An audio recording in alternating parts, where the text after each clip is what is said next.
there's another interesting point, which I think is related to the Finding D&D, which is the notion that I find to be very strong, even in people who would deny it if you asked them cold.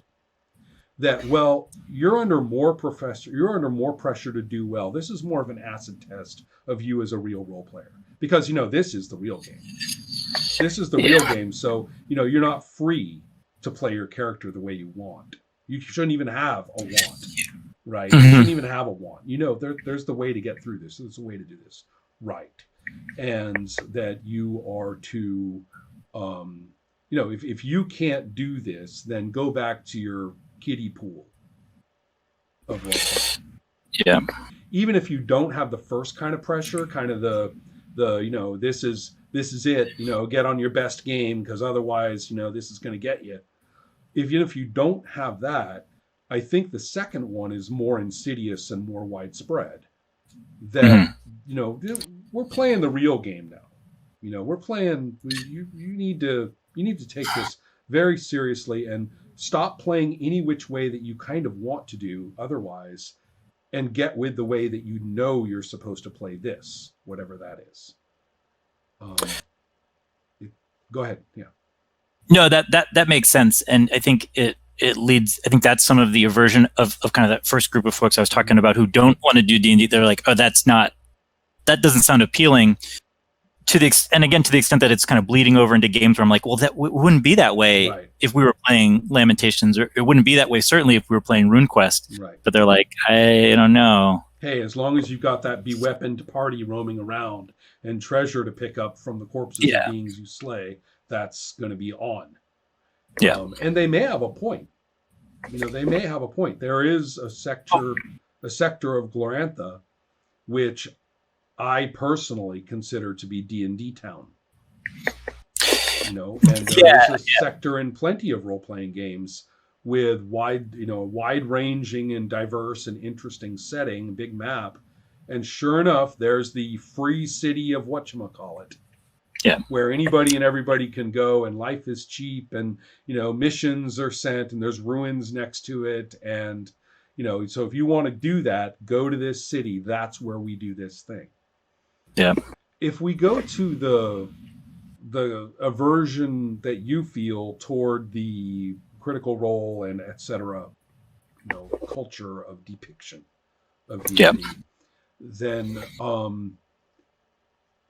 I can definitely see your point. I can tell you where I stand on it, or what my perception is, which is much the same as yours, except I am becoming more brave about using fiercer terms. And not more brave than you, but more brave than I was, earlier when I was like, well, I can't criticize that because it just makes me a grumpy, jealous guy. So now I'm willing to accept that label and be more brutal in my assessment. But what it really, I think, comes down to is the difference between, as I say, depiction, as you said, performance, the idea that what you produce is supposed to have an audience-friendly quality that isn't quite the same as empathy with the players. It's more of appreciation for their, for their skill, for their wit, for their, in many cases, yes, these are professional actors. It doesn't necessarily mean they're working from script, but really good actors don't have to. Really good actors can speak in a way that would have been scripted because they know, how that works. And the effect is nevertheless, effectively scripted in the sense of, here's what there is to say, I'm going to say it, and here's how it's going to be delivered to the audience. This is how, this is our product for you. And I'm not sure. I guess you would have to ask those role players, if you wanted to, what do they see in those videos that they find appealing?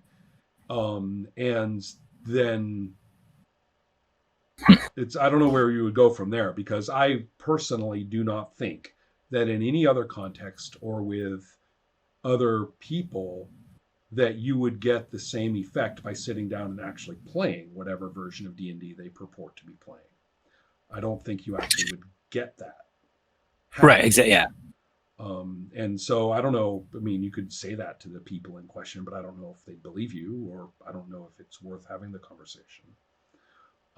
Yeah, I'm thinking that maybe that might be, and I wonder, if my impulse is to be like, well, let's try. My impulse is maybe to over-explain. My impulse is probably like over-explain things, and then that's not helpful to be like, well, no, and then you're just like mansplaining, and they have to take your word for it, and it's so yeah, they'll finally just say, nah, he doesn't like it. He's just a poop, so we're not going to do it. All right, all right then, yeah. Well, so if in that case, I don't know. If you're curious, it'd be interesting to know what they think. The people who are suggesting it and just saying, well, tell me more about what you're aiming at with that. I'm interested. I think that makes sense. Yeah. But I think what they're not seeing though in those performances is anything. Well, if they're seeing anything like what I'm talking about, they're seeing a comedic version of it. Right. Right. So this guy is acting like he's all paranoid about his character being killed, and it's funny. Yeah. This guy's acting like all, bold and brave, and everyone else at the table shouts Leroy Jenkins, and so it's funny. And I'm not saying that it's traumatic and awful and non-funny, for ordinary people playing. I am saying that if we go, okay, I'll make another reference, sort of like the D&D that you see in The Big Bang Theory, which is actually fairly sympathetically portrayed. But it's portrayed more in the sense of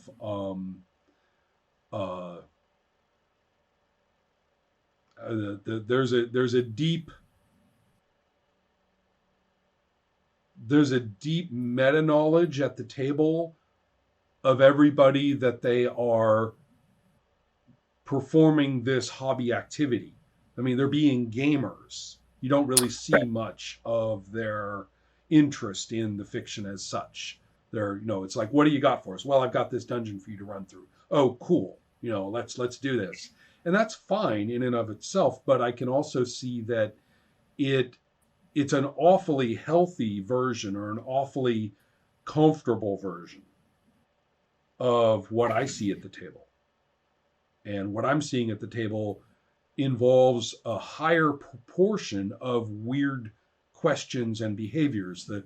Some of the ones that I mentioned was the sort of confused milling around whenever there's a certain amount of decision making about what to do collectively. I call it the stuck at the door problem, right? Everybody mills around the door trying to talk about what they're going to do or not do. After a bit, you're not sure if they're doing things or not. One guy says, I climb up on the roof, but everybody treats it like he just suggested he climbed up on the roof. Yeah, that's something you don't know what anybody's actually doing after a little bit. I noticed that a lot in a D&D game, or like a kind of a homebrew based on 1974 Little Brown Book D&D game I played in a while ago, where the whole session eventually devolved into 3 hours of that, and that sense of like what is actually happening and not happening, or didn't this happen, but we're going to pretend that it didn't, because that's something that was brought up. Yeah, the business about the arrow being shot. Yeah, because it's like, oh, if it did happen, that has consequences that we kind of don't all really want now to deal with. Kind of just play like it didn't. Yeah. Let's pretend it didn't. And I saw that a lot of like. Well, I can think of plenty of examples of that in other games where somebody takes an axe to the guy who's trying to talk to them. And then the DM, just like you thought you proceed in our game, where then the DM is like, well, he actually looks kind of friendly. And then the whole statement of, I hit him with my axe, the statement, is just sort of socially rescinded, just sort of socially gone. And whether that's good or bad is not the point. The point is that we don't really ever quite have a handle on what is or isn't the fiction. The similar thing goes with the can I mode of play. Yeah. Which again, these are not things that we see exclusively in playing D&D stuff, but I maintain that when you do, even with exactly the same people, their proportion goes up, their frequency goes up, and the number of people who do it is more than otherwise would. I mean, there's kind of always the one can I person. It's when it starts cropping up across the group that you go, wait a minute, what's that about? No, that's been my observation too. That it's sprinkled in other instances of play, but in D&D it becomes like the often can become the primary mode that everyone is doing. Even as you say, when you played in other games, and that's not how people are acting. And I think that point you made earlier about in other games we're free to play the character the way we actually want to play them. You know, based on some type of maybe for some type of like aesthetic or like inspiration, aesthetic, the sort of socially granted freedom to do so, by we're going to play this game, and you're like, well, what am I going to do with this guy? And we all know that you have that ability, right? Whereas here there's this terrifying sense of at two levels. And I actually think, again, the more subtle one is the more the one we should be most suspicious of. The obvious one, which is a real rabbit hole, is alignment. Oh, yeah. So that's the obvious one. And so we can go down that rabbit hole and discuss like its perceptions, misperceptions, differences, and whatnot forever. But that's just one aspect of exactly what you're talking about. Then the other aspect is more relative to character class, or if you will, the sort of column A, column B race class thing result, where if you have a this who's a this, that's what we need you to do for us. The interesting, I think it was Greg who said that he took the cleric healing spell mainly because in my tweak, I've made all cleric spells reversible in the moment. And he kind of likes the idea of like being able to zap someone. And so that's fine. But he also found during play was talking about that healing spell as a resource that his character specially had. So yes, that's why he took the spell. But in play, he was thinking of it as the healing potion and his character as the healing person. And one of the other players, interestingly, had very much internalized the setting specific aspects of that character and said it was actually kind of refreshing not to think of the cleric as the medic. It was kind of nice to suddenly realize, wait a minute, that means something completely different. It doesn't have to mean this role. But even to make that realization was a moment for that player. Right. So it of course, it's been a joke since the 70s, especially about the cleric. But the notion of this is the A-team.